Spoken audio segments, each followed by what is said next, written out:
Ya di semua daerah gitu ya sama Pak Rektor ya. Kalau ada teman biasanya nggak sopan kok sopan, itu temannya curiga. Ini Pak Rektor UI ikut kaji. Kok tumben sopan, ada apa ya? Karena di mana-mana orang butuh itu pasti beretika. Kamu punya teman paling berdua, kalau mau utang berakhlak gak? Atau misalnya kamu punya adik cantik, terus punya teman berdua, kalau cinta adik kamu berakhlak gak? Ya saya nggak sama sekali nggak berakhlak. Gara-gara butuh menjadi berakhlak. Ya jadi hukum sosial itu ya kuncinya 3 tadi. Ahsin man syi'ta takun amira. Wastaghni amman syi'ta takun nadhira. Terus wahtas ila man syi'ta takun asira. Kalau kamu butuh seseorang pasti kamu dibikin hina. Asir itu tawanan. Nah, Quran itu bicara sosial itu lengkap. Dan itu yang nunggui kita. Kita punya tetangga yang kurang baik, ya senang. Punya tetangga baik, ya senang. Kata Imam Syafi'i, saya berkali-kali cerita. Kok senang semua Imam Syafi'i? Ya bagus lah, kalau yang senang saya enak lah. Dijak jagongan, dijak ngopi enak. Yang enggak senang saya, gak ngarah utang. Wong itu nak, kamu punya tetangga gak senang kamu. Aman kan? Gak akan pinjem uang kan, pinjem mobil. Enggak senang kok. Makanya Imam Syafi'i itu kalau ngedikan luar Syafi'i, diceritain orang, ya Aba Abdillah begini, ya Aba Abdillah orang itu gak seneng kau, bagus lah. Loh kenapa bagus? Waman asa'a ilaika faqad atlaqaka. Orang yang gak seneng kamu maka membebaskan kamu. Gak akan pinjam uang, pinjam mobil, gak akan ganggu waktu kamu, kan gak seneng. Justru yang seneng-seneng ini masalah pinjam terus. Imam Syafi'i itu orang yang anggap dunia itu selesai. Ada yang cerita, ya Aba Abdillah, orang yang tadi cium tangan engkau, yang hormat engkau, di luar maki-maki engkau, ngerasain engkau, ngata-ngatain engkau. Ya bagus lah. Kok bagus gimana? Berarti saya wibawa, depan saya tidak berani. Ya.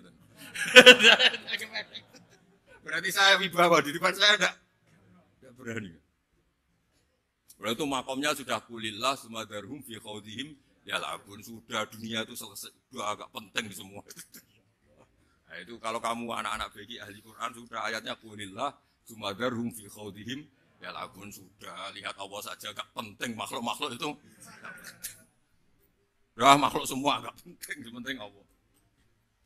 Nah, kita ini ditunggoni mukjizat seperti itu. Bayangkan misalnya kita ditunggoni tongkatnya Nabi Musa. Saya ngajar di sini terus, ini tongkat. Terus nanti yang tanya, Gus itu kayu apa Gus? Nanti yang kolektor tanya, itu harganya berapa Gus?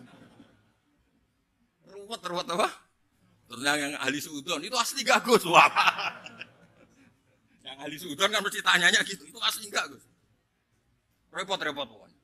Tapi kalau Quran kan jelas. Kenapa? Jelas. Ya terus saya teruskan. Fala yamurru terus al-murad anna mu'jizatil anbiya in qaradat bi qidari asam. Wa mu'jizatul Quran mustamiratun ila yaumil qiyamah. Wa kharquhu lil adat fi uslubihi wa balaghatihi wa ikhbarihi bil mawhibat.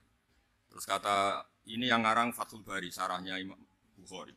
Fala yamurru asrun minal a'sar illa wa yadharu fihi syai'un mimma akhbaru bi annahu sayakun yadullu ala sihhati da'wahu.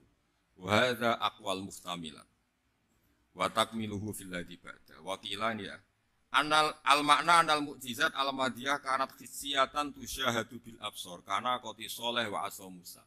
Mukjizatnya nabi-nabi dulu itu hanya penyembuh, hanya pelengkap, hanya nuruti keinginan mata. Seperti dahsyatnya apa? Laut Merah di sebelah apa dipukul sama tongkatnya Nabi siapa? Itu semuanya itu hanya memanjakan mata. Urusan mata. Terus wow itu. Tapi kalau mukjizatnya Nabi Muhammad itu berdasar akal. Maksudnya berdasar akal nih dengerin ya. Dengerin betul. Ketika Laut Merah terus tersibak kan wow itu keren kan? Terus kita bilang menyimpulkan, wah kita tidak akan mampu. Itu bodoh sekali kesimpulan kita tidak akan mampu. Meskipun bikin nyamuk, Anda juga tidak mampu. Loh, untuk memutuskan tidak mampu saja kok sampai pertunjukan seperti itu tuh laupo, cek goblok gitu. Nah kalau kita karena umat yang pinter untuk memaksa kita nggak mampu, Allah bilang Inna wa la yastahi ayadriba matalam ma ba'udah. Kita melihat nyamuk langsung berkesimpulan tidak mampu. Saya berkali-kali cerita, nyamuk itu sudah kecil, masih punya urat. Uratnya kayak apa? Masih punya kuman, kumannya seberapa? Ya enggak? Nyamuk itu kecil, punya organ tubuh. Organ tubuhnya punya urat. Itu kalau kamu pinter, antara tongkatnya Nabi Musa menyibak Laut Merah sama nyamuk itu sama-sama berkesimpulan melahirkan satu paham bahwa kita tidak.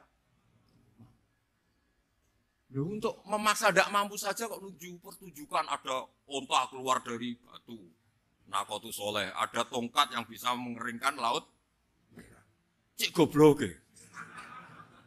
Nah kita alhamdulillah tidak sejenis goblok yang seperti ini. Untuk ikrar bahwa Allah itu hebat ala kulli syai'in, cukup lihat nyamuk. Kagum kan? Sudah tidak usah bikin hidup, saya berkali-kali mencontohkan. Para pemahat tak suruh bikin patung gajah, itu mampu. Tak suruh bikin patung nyamuk kalau bisa. Nyari materi dari apa? Gampang mana bikin patung gajah sama patung nyamuk? Gajah, makanya Allah bikinnya contoh itu untuk ijaz itu pakai nyamuk, bukan pakai. Itu kalau ustadz-ustadz yang agak jorok malah contohnya nyamuk. Itu kecil. Itu kayak apa? Di dalamnya dia hamil. Itu anaknya kecil lagi, telurnya kecil lagi, itu gimana itu cara bikin itu? Makanya di sini ini ada kitab Itqan, itu komentarnya itu lucu. Ini kitab Al-Itqan karangannya Imam Suyuti. Ini persis komentar saya tadi ya. Kata Imam Suyuti, pengarang kitab Itqan, wa ya imma khissiyah wa imma aqliyah. Jadi mukjizat itu ada yang fisik, bisa dilihat indra, panca indra, bisa dilihat akal. Wa aktsaru mu'jizati Bani Israil kanat khissiyah li baladatihim. Bilada itu goblok. Wakil lati basairihim. Dasar wong goblok. Mukjizat itu ngenteni sing wow. Maksudnya dasar wong untuk ngakui Allah hebat saja kok nunggu hal-hal yang seperti itu. Paham ya? Mergo likil lati napa aklihim. Wa aktsaru mu'jizati hadil ummah aqliyatun li farati dzakaihim wa kamali afwahihim. Dan mukjizatnya umat ini semuanya berdasar akal karena sudah cerdas. Jadi andaikan kita melihat tongkatnya Nabi Musa menyibak Laut Merah dengan melihat nyamuk, kesimpulan kita sama. Sama-sama wow, sama-sama keren, sama-sama memastikan kita tidak mampu. Makanya terus Quran menerangkan kita bahwa min dabatin fil ardi wala ta'iri yatiru bi janahihi illa umamun amsalukum. Jadi keseharian kita lihat burung kok terbang. Itu sudah ayatun min ayatillah. Paham ya? Terus niki itu bangga ditunggoni napa Quran, nggih ditunggoni napa Quran. Wa mu'jizatul Quran tusyahadu bil basirah fayakunu mayatabi'u li ajlihi aksar. Terus li annal ladzi yusyahadu bi aini ra'si yang qaridu bingkiradi musyahidi. Sesuatu yang tampilan dahsyatnya itu disaksikan mata, maka itu bisa habis. Era tongkat Nabi Musa seperti itu habis enggak? Bisa mengeringkan Laut Merah, habis kan? Tapi era mukjizatnya Quran ila yaumil qiyamah. Ya contoh sosial, saya kembali lagi ke sosial. Kamu punya teman awet atau punya istri awet, itu konsepnya ya wal kadhiminal ghaiz, agak gampang tersinggung. Coba kalau kamu setiap tersinggung putus, setiap tersinggung habis, kamu tidak punya teman, tidak punya istri. Sampai kita awet seperti ini, kalau kecewa ya wal kadhiminal ghaiz, ngempet. Termasuk saya ini, biasanya ngaji khusus terus bajak ini ya kecewa. Tapi barokahnya diwarai Quran, wal kadhiminal ghaiz, ngempet Gus, ngempet. Terus kecewa sama teman, kenapa tidak putus? Karena wal afina aninna, sudah kalau kecewa maafkan. Coba kalau kita kecewa presiden demo, kecewa menteri demo, kecewa orang tua minggat. Ya kalau dicari, kalau tidak kan malu. Saya itu punya teman tak tanya, kecewa besar sama bapak itu. Kenapa tidak minggat? Malu. Kenapa malu? Takut gak dicari. Itu orang itu paling malu itu kalau keluar dari rumah nggak di. Saya punya teman lagi, saya ini takut mati. Kenapa? Takut istri saya tidak nangis. Itu kematian terburuk itu kalau mati, tahu istrinya ada nangis, itu malu betul. Makanya jangan mati, pokoknya pastikan orang sekeliling ada nangis itu baru berani mati, kalau tidak jangan. Ya jadi mukjizatnya Nabi itu luar biasa. Walladzi yusyahadu bi'ainil aqli bakin yusyahiduhu kullu man ja'a ba'dal awali mustamiran. sesuatu ilmiah, sesuatu agama atau apa saja yang logis itu akan abadi ila yaumil. Kayak tadi, ketika kita kecil diajari apa? Wujud, qidam, baqa, mukhalafatun, awadisi, qiyamuhu, binafsihi, wahdaniyat, qudrat, iradah. Itu ila yaumil qiyamah. Karena kita pasti punya logika tadi. Masa alam raya yang maujud didahului ketiadaan. Kemudian ketiadaan ini kita rumuskan, ketiadaan inilah yang bikin alam raya. Di mana-mana nihilisme, ketiadaan, ya layu asfirusi namanya tiada, ya tidak punya akibat apapun. Yang punya akibat apapun ya sesuatu yang wujud. Lalu itu kan ila yaumil qiyamah, sampai kapanpun teori itu akan nunggui kita ila yaumil. Tapi kalau tongkat Nabi Musa ketika kita tidak melihat kan punya alasan tidak ngandel, Musa tidak tahu.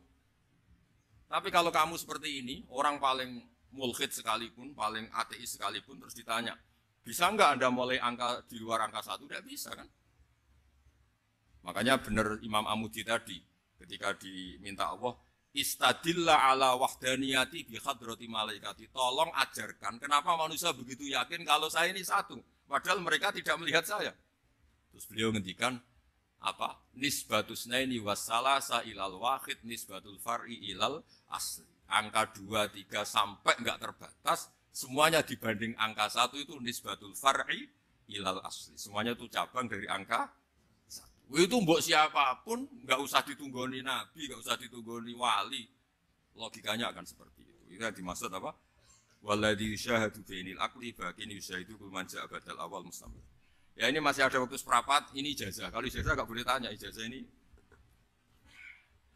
Ya itu yang fotokopi lebih besar itu ijazah.